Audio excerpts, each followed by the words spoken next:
بسم اللہ الرحمن الرحیم۔ السلام علیکم۔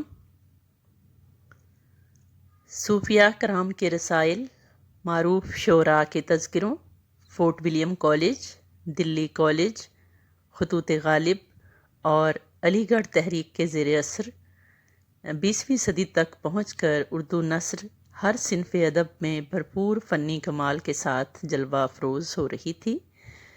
رومانوی تحریک، ترقی پسند تحریک، حلقہ ارباب ذوق اور دیگر تحریکوں اور تنظیموں نے اردو نثر کی طاقت سے بھرپور فائدہ اٹھایا اور نثری ذخیرے میں قابل ذکر اضافہ کیا، اور تمام اصناف نثر میں تخلیقات ہوئیں۔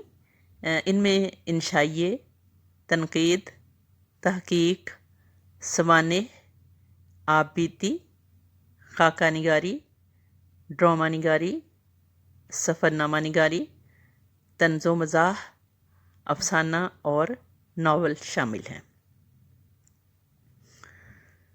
سب سے پہلے ہم بات کریں گے انشائیہ نگاری اور فقاہیہ ادب کی۔ انشائیہ مضمون کی ہی ایک قسم ہے جس میں عام طور پر داخلی یا خارجی کیفیت کو آزادانہ اور شگفتہ انداز میں بیان کیا جاتا ہے۔ اس دور کے انشائیہ نگاروں میں سجاد حیدر یلدرم، میر ناصر علی، نیاز فتح پوری، سجاد انصاری، فرحت اللہ بیگ، مہدی افادی اور عبد الحلیم شرر کی تحریروں میں انشائیے کے نمونے موجود ہیں۔ انشائیے کی زیادہ ترقی یافتہ شکل خواجہ حسن نظامی، رشید احمد صدیقی، چراغ حسن حسرت، پطرس بخاری، انجم مانپوری، احمد جمال پاشا، مظفر بخاری، کنہیا لال کپور، فرقت کاکوروی وغیرہ کے ہاں نظر آتی ہے۔ موجودہ دور میں وزیر آغا، نذیر صدیقی، شفیق الرحمن، کرنل محمد خان، شوکت تھانوی، ابن انشا، یوسف ناظم، مشتاق احمد یوسفی، مجتبیٰ حسین، مشتاق قمر، جمیل آذر، غلام جیلانی اصغر، یونس بٹ وغیرہ نے انشائیے کی صنف کو فروغ اور استحکام بخشا۔ آگے ہم بات کریں گے تنقید نگاری کی۔ تو 20ویں صدی میں اردو تنقید جدید مغربی تنقید سے متاثر ہوئی۔ اختر حسین رائے پوری نے اپنے مقالہ ادب اور زندگی میں پہلی مرتبہ اردو تنقید کو مارکسی نظریات سے روشناس کیا۔ اس دور میں اردو تنقید جدید خطوط پر استوار ہوئی اور اس پر بھرپور توجہ دی گئی۔ سجاد ظہیر، مجنوں گورکھپوری، جگن ناتھ آزاد، خلیفہ عبد الحکیم، احتشام حسین، ممتاز حسین، اختر انصاری، علی سردار جعفری، ظہیر کاشمیری، عبادت بریلوی، کلیم الدین احمد، اندلیب شادانی، عبد الرحمن بجنوری، ممتاز شیریں، عابد علی عابد، احسن فاروقی، آل احمد سرور، حسن عسکری، گوپی چند نارنگ، جیلانی کامران، جمیل جالبی، سید عبداللہ، ڈاکٹر سلیم اختر اور وزیر آغا وغیرہ نے اس دور کی تنقید میں اپنے نمایاں حصہ ڈالا اور بہت عمدہ تنقید کی۔ آگے ہم بات کر رہے ہیں تحقیق کی۔ تو اردو میں تحقیق کی باضابطہ ابتدا حافظ محمود شیرانی سے ہوتی ہے۔ وہ پہلے محقق ہیں جنہوں نے تحقیق کے اصول پائیدار بنیادوں پر قائم کیے اور جدید مغربی اصولوں کو رواج دیتے ہوئے حوالے درج کرنے میں ذمہ داری سے کام لیا اور مختلف ماخذ اور ذرائع سے اخذ ہونے والی معلومات پر جرح استدلال کی صحت مند روایت قائم کی۔ پنجاب میں اردو اور تنقید آب حیات جیسی کتب کے علاوہ بہت سے مقالات میں حافظ محمود شیرانی کی تحقیقی ژرف نگاہی کی اعلیٰ مثالیں موجود ہیں۔ اردو کی اس تحقیقی روایت میں محی الدین قادری زور، کیفی، حامد حسن قادری، مولانا امتیاز علی عرشی، شیخ محمد اکرام، نصیر الدین ہاشمی، مالک رام، قاضی عبد الودود، مولوی عبدالحق، مسعود حسین رضوی ادیب، شوکت سبزواری کے نام خاص طور پر لیے جاتے ہیں۔ تقسیم ہند کے بعد اردو تحقیق کے کام کو ثروت مند بنانے میں مولوی عبدالحق، ڈاکٹر سید عبداللہ، doctor Ghulam Mustafa, doctor Waheed Qureshi, doctor Sohail بخاری، ڈاکٹر جمیل جالبی، رشید حسن خان، مشفق خواجہ، گیان چند جین، تنویر احمد علوی، ڈاکٹر یوسف حسین خان، ڈاکٹر خلیق انجم وغیرہ کے نام بہت نمایاں ہیں۔ جہاں تک سوانح عمریوں کا تعلق ہے تو اس دور میں بہت سی سوانح عمریاں اور آپ بیتیاں بھی لکھی گئیں، جن میں قرۃ العین حیدر کی کار جہاں دراز ہے، امرتا پریتم کی رسیدی ٹکٹ،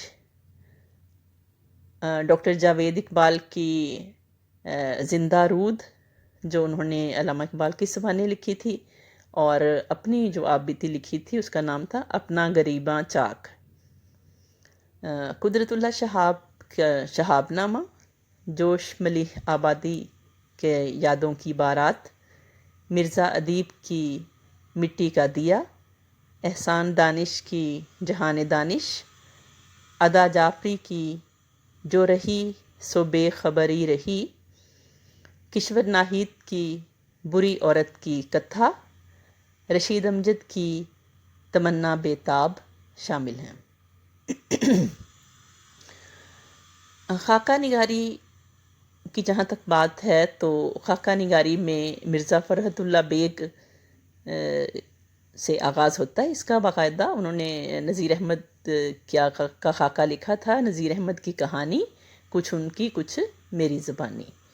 اس کے بعد اور بھی انہوں نے خاکے لکھے، پھر ہیں شاہد احمد دہلوی، ان کا گنجینہ گوہر مجموعہ ہے خاکوں کا، اور مولوی عبدالحق کا چند ہم عصر، منٹو سعادت حسن منٹو کے گنجے فرشتے، چراغ حسن حسرت کا مردم دیدہ، عطاء الحق قاسمی کے عطائیے، اور ڈاکٹر انوار احمد کے یادگار زمانہ ہیں جو لوگ بہت نمایاں ہیں۔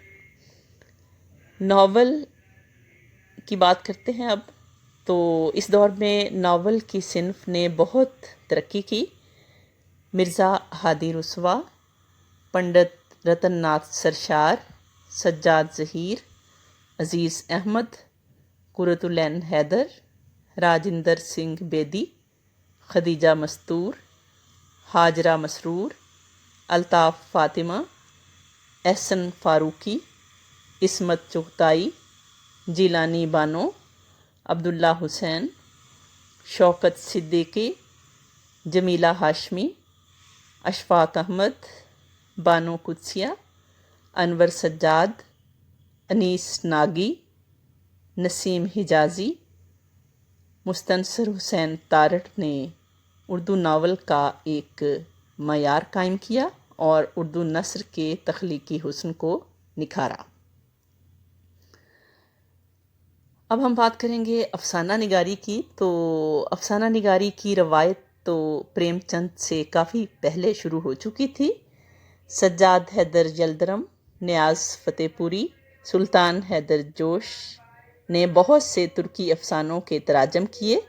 ان کے افسانوں میں عام طور پر وہ رنگینی اور رومان پایا جاتا ہے جو اس دور کا تقاضا تھا۔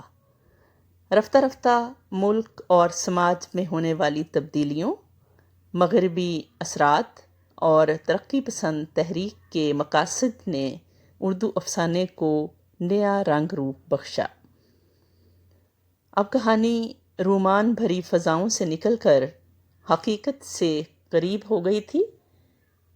پریم چند، اختر حسین رائے پوری، سجاد ظہیر، رشید جہاں، احمد علی، محمود الظفر، اپندر ناتھ اشک، علی عباس حسینی، سدرشن پال، کرشن چندر، راجندر سنگھ بیدی، قرۃ العین حیدر، سعادت حسن منٹو، عصمت چغتائی، ممتاز مفتی، غلام عباس، احمد ندیم قاسمی، ہاجرہ مسرور، خدیجہ مستور، بلونت سنگھ، اشفاق احمد، بانو قدسیہ، خالدہ حسین، فرخندہ لودھی، رشید امجد، انتظار حسین، انور سجاد، ڈاکٹر انوار احمد اور طاہرہ اقبال اور بہت سے